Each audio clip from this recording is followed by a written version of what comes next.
لله والصلاة بأهلها أما بعد فأعوذ بالله من الشيطان الرجيم بسم الله الرحمن الرحيم فاسألوا أهل الذكر إن كنتم لا تعلمون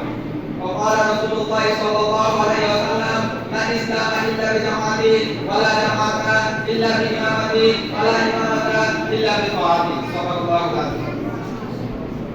আজকে ছাত্র বাংলা কর্তৃক আয়োজিত আদিম আশি বক্তৃতা সেমিনারের মাননীয় সভাপতি উৎসব পরিচালক ও আমার সামনে উপবিষ্ট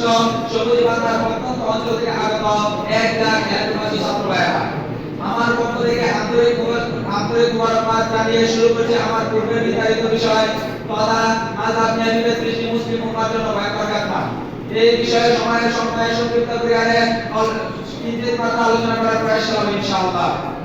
প্রিয় উপস্থিতি, সাম্প্রতিককালে দেখা যায় যে আমাদের দেশে মুসলিম মাদ্রাসা অফিস আদালতে কর্মক্ষেত্রে হাজার বছরের প্রতিষ্ঠিত মাদ্রাসা মসজিদ নিয়ে ভাই বোন স্বামী স্ত্রী এবং আত্মীয় স্বজনের মধ্যে প্রতিষ্ঠিত মাদ্রাসা মসজিদ নিয়ে শুরু হয়েছে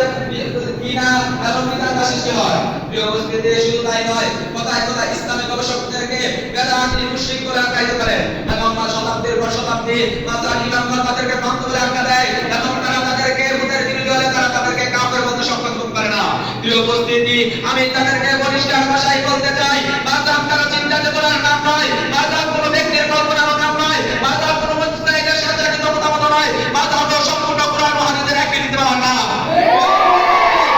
প্রিয় উপস্থিতি, কুরআন ও সুন্নাহ একটি সমুদ্রের ন্যায় এবং তার জ্ঞানের কোনো কল্পনা কিনারা নেই। এই জন্য আবশ্যকভাবে একজন মুস্তাহিদ অনুসরণ করতে হবে। এই জন্য আল্লাহ তাআলা পবিত্র কুরআনুল কারীমের মধ্যে সূরা তওবার 122 নম্বর আয়াতের মধ্যে আল্লাহ তাআলা বলেন, ফাসআলু আলা যিকরি ইন কুনতুম লা ফালাউলা নাফারা মিন কুল্লি ফিরকাতিন মিনহুম তা'iফাতুন লিয়াতাফাক্কাহু ফিদ-দীনি ওয়া লিয়ুনযিরু কাওমাহুম ইযা রাজাউ ইলাইহিম লা'আল্লাহুম ইয়াহজানুন। শুধু তাই নয়, আল্লাহ তাআলা সূরাতুর রহমানের 15 নম্বর আয়াতে দীপ্ত করতে বলেন, ওয়াত্তাবিউ সাবিলা মান আনাবা ইলাইয়া। শুধু এখানে থেমে নয়, রাসূল সাল্লাল্লাহু আলাইহি ওয়াসাল্লাম ইবনে মাজাহ 42 নম্বর হাদিসের মধ্যে বলেন, ওয়াতাদারুন মিন বাদি ইখতিলাফান শাদীদান ওয়া আলাইকুম বিসুন্নাতি ওয়া সুন্নাতি খুলাফায়ে রাশিদিন আল-মাহদিয়্যিন আল-ফাজিলিন আদুন আলাইহিম বিনওয়াজিব। এবং আমার সমস্ত হাদিস গ্রন্থের রচয়িতা ইমামুল বুখারী, ইমামুল মুহাদ্দিস ইমাম বুখারী রাহমাতুল্লাহ আলাইহি এবং তার উস্তাদ হলেন ইমাম আহমদ ইবনে হাম্বল এবং তার উস্তাদ হলেন ইমাম শাফিঈ রাহমাতুল্লাহ আলাইহি এবং তার উস্তাদ হলেন ইমাম আহমদ রাহমাতুল্লাহ আলাইহি এবং তার উস্তাদ হলেন ইমামুল আযম নুমান ইবনে সাবিত ইমাম আবু হানিফা রাহমাতুল্লাহ আলাইহি। প্রিয় উপস্থিতি এবং